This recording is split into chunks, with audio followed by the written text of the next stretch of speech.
RingGangRadio.com.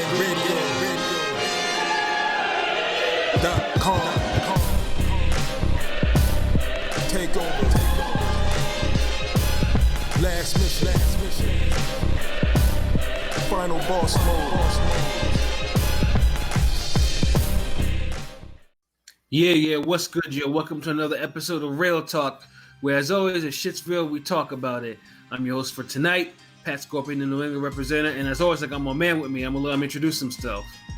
Yo, what it do? Lauderdale Boss, Shuttleworth the God, aka the GOAT artist, the Soul Wars creator, RingGangRadio.com in the building.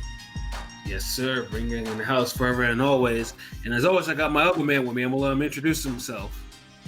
Hey, yo, what up? You already know who this is. Your boy King P, Bodega Box in the building. Back in the sewer, mushing away rats like Julio Cesar Chavez mushes away rats. Let's get it. Hey, Bodega P, straight from the sewer. Yes, sir. You heard that. He's fighting the Foot Clan tonight. And but he's still on the phone with us, man.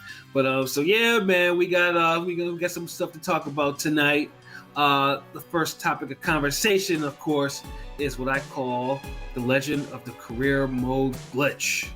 Now, I'm gonna let my man LB define what a career mode glitch is. Basically, when you're used to fighting a certain level of opponents, and you kind of spoil yourself on the vine, you don't take enough progressing, challenging fights in your career. So it kind of gives you a false sense of security within your own skills.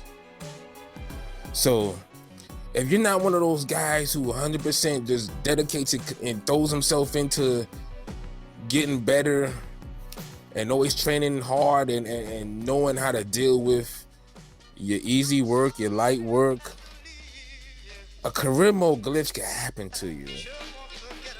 Now, there's certain career mode glitches where you'll have a bad few moments against a person that you weren't even expected to have a bad moment with. Right. Then there's sometimes a career mode glitch that's so bad, it's like a career mode malfunction where you just lose out of nowhere and you just implode. It's like, damn, hold on, did he even have the controller plugged in? Like, nah, the wireless was in charge. Nah, his internet connection was bad. What's going on? So, basically, I got an article coming out. It's gonna be on RingGangRadio.com this week about career mode glitch. I go into greater detail, but basically on some fight night shit. When you're playing career mode and you're about to have a title fight, you got maybe two or three fights before you get a title fight. Now, you look at the three fights you have proposed to you, and you like, I could fight this one guy who he's the type of guy I've beaten before. He's not gonna really challenge me. I'm not gonna really grow. I'm not gonna really get that many experience points, but you know, I'll get another name on my record. You know what I mean? I'll get another highlight knockout. Or you could fight the guy that's a little more challenging. You know, you see his power attribute is like in the 90s somewhere. His chin might be 75 or some shit. And you're like, damn, this guy kind of tough. I don't know. Do I want to pick it? Nah, I don't think I'll fight him. Fuck that. I mean, because if I could beat the other guy who's trash and still get the same title shot. So you go ahead and say, you know what, I'm going to fight fighter A, who's the guy that's like, the type of caliber opponents you fought before. So you get in there, you do what you do. Everything seems to be going according to plan. Except somebody didn't tell your opponent that he was supposed to lose. So he fights through adversity. He pushes back just a little bit. And you're not expecting that type of resistance from that caliber of fighter. Mm-hmm. And he gets in a good shot on you. And then you know what happens? The opponent's thinking like, damn, I could get on another good shot. And usually when he's thinking like that, it happens again. And if you're not the type of caliber of fighter that could go through that moment, you might lose. And that's exactly what happened with Kownacki this past weekend. Sure did. Kownacki, in the main event, obviously now we didn't preview this card because frankly we thought it was nonsense. We did not. It was a showcase card of the highest order. We weren't. So we were just like the great value version of Night of the Heavies. Exactly. So basically, we were resigned ourselves to like if anything noteworthy does come up from this, from that broadcast, then we'll talk about it. And we honestly didn't think we would be talking about it. That is, of course, until this main event, where Adam Kownacki decided that, hey, I am going. It's time for me to get knocked out now by Robert Helenius, and and that's what happened. Robert Helenius is now Robert Helenius is a former cleanup man at heavyweight.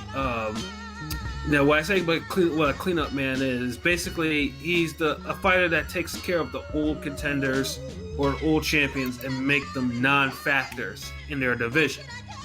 That was what Helenius does. Helenius has like the gatekeeper remover.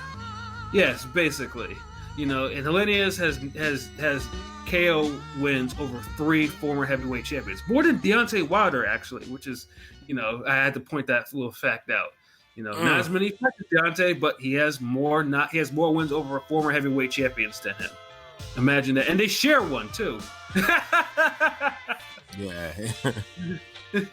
Yeah. So basically, and then Helenius goes away. I mean, after the Chisora win. He's a top prospect, but then he injures himself. He injures like his shoulder or something like that. He comes back and has not looked anywhere close to what he looked like before. I mean, he got KO'd by Johapis, which was a horrible upset. He got beat down, and then that horrible fight with Dillian White, which I thought I had removed that thought from my head, but apparently I didn't because I remembered it. I was like, oh God. It was such a horrible, horrible, horrible fight. So, and then of course, even more recent on his last American appearance, he got knocked out by Gerald Washington of all fucking people. Yuck. Yeah. So basically, that was a bad KO because it was Washington. It was one of those times that Gerald Washington realized that wait a minute, goddamn, I am 6'6", I am 50 pounds, nigga. I could hit this nigga and he'll go away. And which he did. It's something with the mundane KOs, like for most unexpected KOs. Yeah, exactly. Because I was expecting Gerald Washington to do. I thought it was gonna go to distance or some shit like that.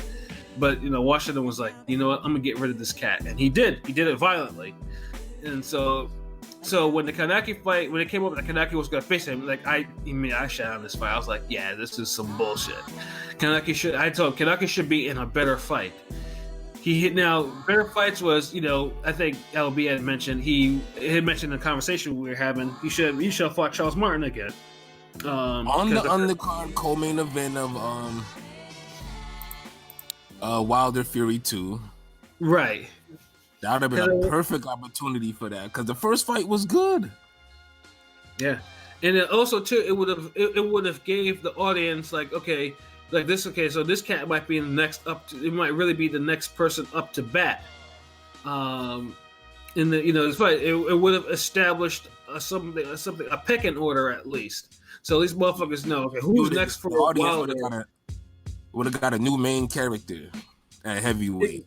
Exactly, especially if the fight was good, if the rematch was good. But instead, Kownacki, and this is one of 2 major uh-ohs that he did, would go on before Hollenius. He would face Chris Arreola in a fight. And the Chris Arreola fight was supposed to be a gimme fight because Arreola has seen better days. Instead, he goes and gets into a war with Chris Arreola.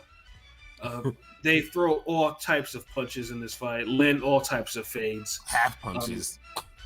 Yeah, exactly. You know what I'm saying? I mean, it was a phone booth, but you're not supposed to be having phone booth, 12-round wars with Chris Arreola in 2019. Hell nah. Especially if you're supposed to have next. Exactly. So that was. I'm an Arreola fan. I was happy for the fight and how it played out. I'm a boxing fan. I like a good fight, but it didn't look good for Kownacki. Nah. Fuck all that. Him getting walked down by nipples is a bad look. No, that's what I'm saying. Like, as a boxing fan, I enjoyed the fight, but if I'm Kownacki's manager, I'm like, damn, dude, what the fuck? Like, that's what because now you gave Chris Arreola another payday. Like, for some reason, PBC always had these matchmaking where it creates more life for another fighter type shit. Like, I've never seen anything like this. Now he's gonna get a payday with Andy Ruiz. Like, yeah, exactly.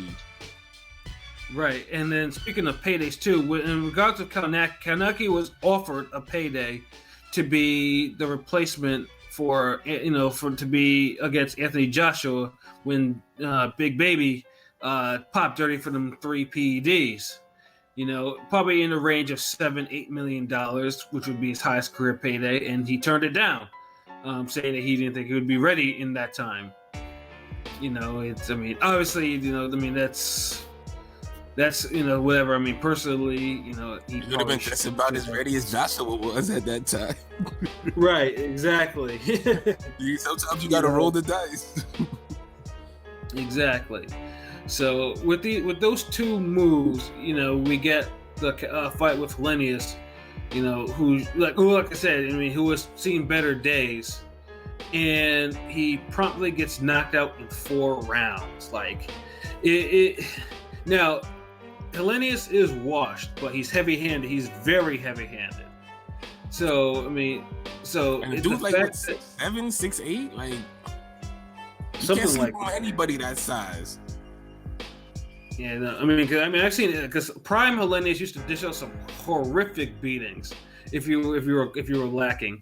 But this was almost vintage too. It was like 1-1-2.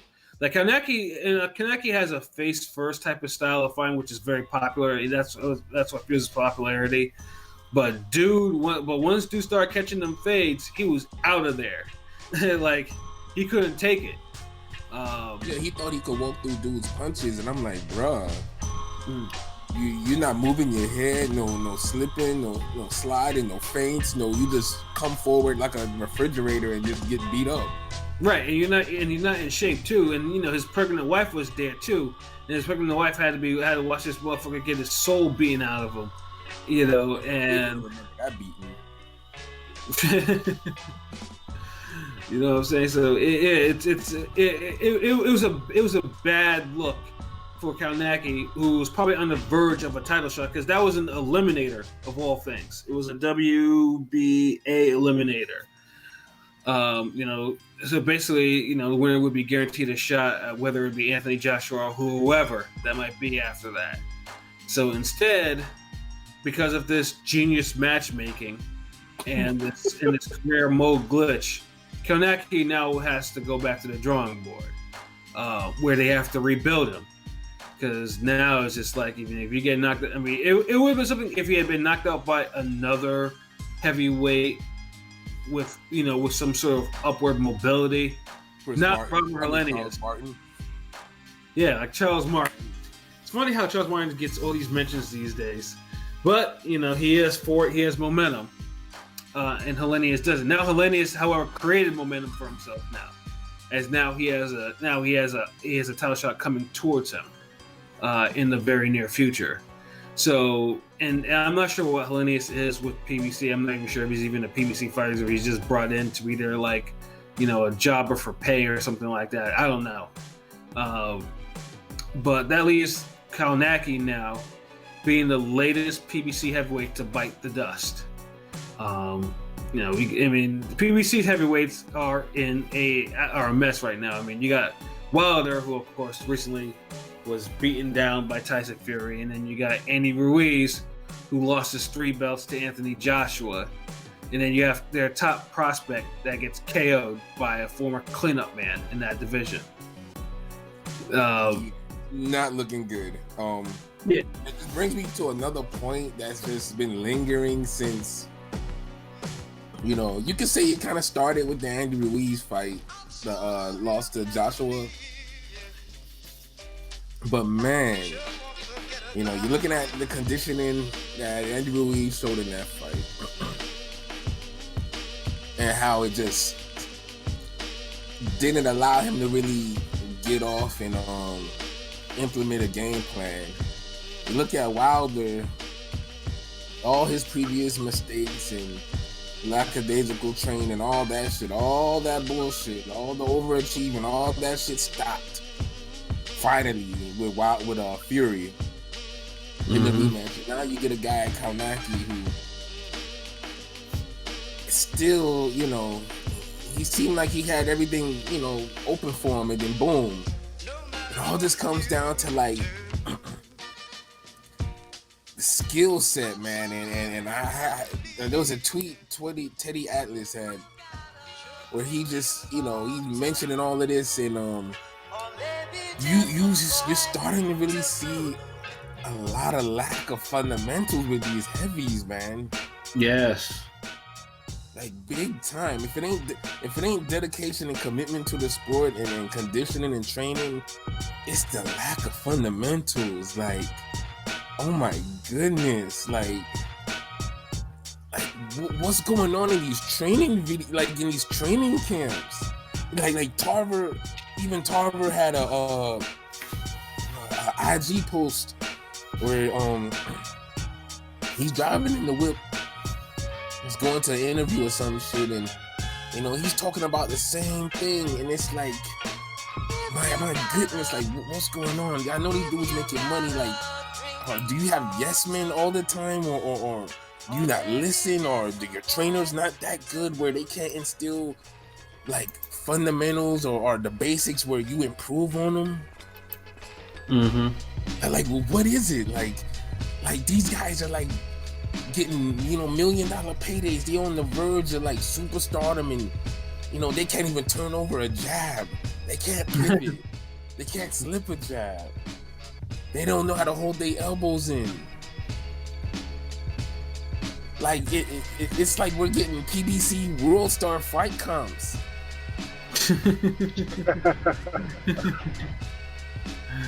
Like, I'm just saying, like, and it just made me look at it like, you look at, we just had the Chavez Senior and Jorge Arce exhibition match rematch, and you see more skill in guys that are past their prime, years at past their, especially Chavez. And you see him actually pivoting and slipping punches and rolling punches and countering. I'm like, oh my goodness, like, what's going? Is this like the boxing bizarro world? Like, what is this? Yeah, and like I said, I mean, something I've always talked about with the heavyweight division is heavyweight division has an issue. Like, heavyweight division, like, it's because it doesn't get rid of its old fighters or fighters that shouldn't belong there very easily. Like, that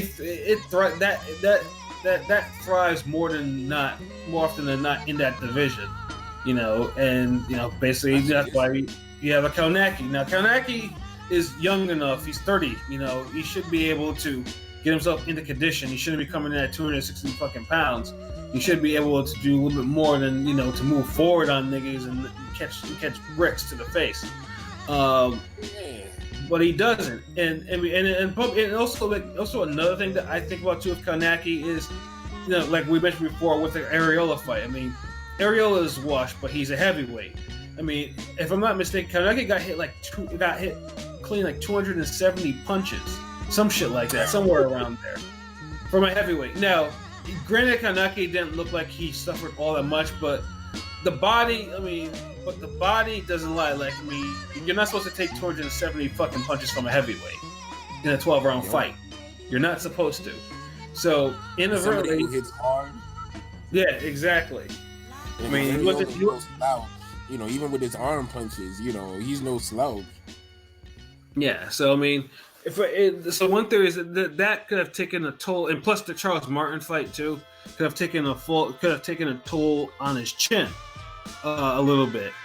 Because like I said, when you get hit that many times flushed by a heavyweight, it's different. It's very different. A false sense of confidence too, because he thought he could walk through everybody. Right. And Hollenius has like too much leverage and power on his shots to just let him keep landing on you like back to back, because that's what it was. Mm-hmm. Like imagine if he was throwing an assortment of punches and not just 1-2s. Jeez, like it'll look like Canelo Angulo. Right. Like a nigga just like, doing Tekken practice mode, like I don't know, bow, like oh shit. Burning, like dude. I mean, come on, like. Yeah, no, it's a shame too, like I said, because now PBC heavyweights, they're in a disarray right now. I mean, there's a clearly, yeah. I mean, they have a lack of they have a lack of talent a lack of talent with long-term potential going on. Like I said, man, there might be a fucking lack of trainers, man. Shit. Just start over. Just press reset on these niggas, man. Yeah, because I mean, kind of like it's not working out. I need a new PVC fucking contender series. Word. Put these motherfuckers in a damn house and let them fucking eat shit, sleep, fucking boxing with some world-class trainers or something. Like, teach these niggas some motherfucking basics, dog. Like, Yeah, no, it's... Yeah, the whole division is not a good look. Because it's just pretty much as like, you don't see a dominant heavyweight. It's worse than 154. You know what I'm saying? So, I mean, heavyweight, PBC heavyweights are an issue today. Kownacki himself is an issue because he cost himself a lot of money doing that loss. I mean, in this one, I mean, we don't really pocket watch, but $7 million to about 150K. Yeah, you cost yourself some money. Hell yeah. Like, $7 mil is like life-changing money, bro. Right. And now he's going to have to ask for a run back against Robert Helenius, who may very well lose his next step-up fight, whoever he faces. Yeah. So, yeah, it just was not... You're supposed to need run backs for that dude, and I mean? Like, you can tell Kownacki, he really supposed to be like 640, 630. I mean, I'm sorry, 240 or 235. Exactly, yeah. That 265 shit, get out of here. Yeah. In his next fight, if he ain't at least 250, like, he need to chill. Word. You know what I mean? I ain't saying you supposed to drop down completely, but he got to knock 15 pounds off at least. Yeah, at least prove that he's, like, serious. You know, man, because it's sad though, and this is the thing. I mean, I have about fighters that are conditioning. You gotta be conditioned to fight. You're not conditioned if you're 260 pounds. You're like 6'3". You're not in a condition. And sometimes your girth will only it can only so many times that it can actually save you from it, save you from punishment. And in this case, like I said, Hollenius just had the man rocking and rolling, off simple 1-2s. Didn't get that damn the Benji Estevez type of call on that first knockdown. Thought I was watching Floyd Chop. Yeah. Oh man, so yeah, PBC is just it's in the disarray. Kownacki is in disarray. Kownacki needs to go back to the drawing board. PBC heavyweights, whoever made that matchmaking, I hope you're happy. Yeah, what if that guy listens to the podcast? Like, thanks a lot, assholes. Well, you're welcome. You know what I'm saying? So yeah, I mean, heavyweights, man, they gotta get better, man. Like career mode glitches should be, you know, they shouldn't be so commonplace like they are today. Like they should be like especially by like journeyman. Like if it's somebody on your level, I could understand a little bit, but it's worse. Match these guys with better fighters, and you won't have to have career mode glitches. That's what it comes down to. If these guys were better fighters, you know, case in point, like, you know, I felt like Crawford had a career mode glitch in his last fight. But him being the caliber of fighter that he is, he battled through it and still stopped the guy. Right. So a career mode glitch ain't the end of the world. You know, you either, you know, you don't drop the controller. you get back up and you fucking fight, my nigga. Word. You know, but yeah, it's a very sad state of affairs, though. It's appalling. A lot of words I can use to describe this. Yeah, heavyweight division kind of like anything can happen now. Right. The wild west, like, you know, boxing in general has had some upsets, or at least like some 50-50 or, you know, 45, you know, 55 type fights type shit. So, you know, upsets been happening. We can't sleep on nobody right now. Not at all, because you just don't know who's hungry and who's not. Some of these people, they don't get the script, you know, to these movies. They think they're the main character. Exactly. So yeah, I mean, PBC heavyweights do better. Career mode glitches galore. The legend continues.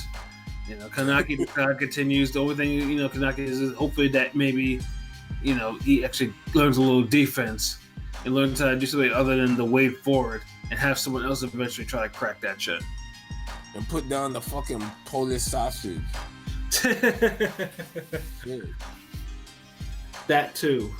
Like, bro, it's a combination of all of that shit. And if he improved 25% on each of those things, he wins the rematch. More training, better diet. All he got to do, really, move your fucking head, man. I was reading Doug Fisher mailbag. He made a comment like so the person said something like, "Damn, Kownacki, he'll eat the shot and he comes back and hits you again." And Doug he replied, "Kownacki more like the type. He seems like he gets mad if you don't smack him up first." Right. And like he was just eating them shits. Yeah. Awful. Like, do something. Like, yo, this was like a real Rocky movie, man. It was. It really was. 30-1 underdog. Yeah. Who was picking this one? Probably some degenerate gambler who probably had a stupid lick because of it. Oh man, this was like the Robsy Ramirez, like just so unexpected. Like, damn. Yeah. Well, boxing is there to unexpected. So, like I said, we just hope that maybe whoever is, maybe they'll come back better, stronger, in shape, all that. You know what I'm saying? But yeah, I mean, that's that.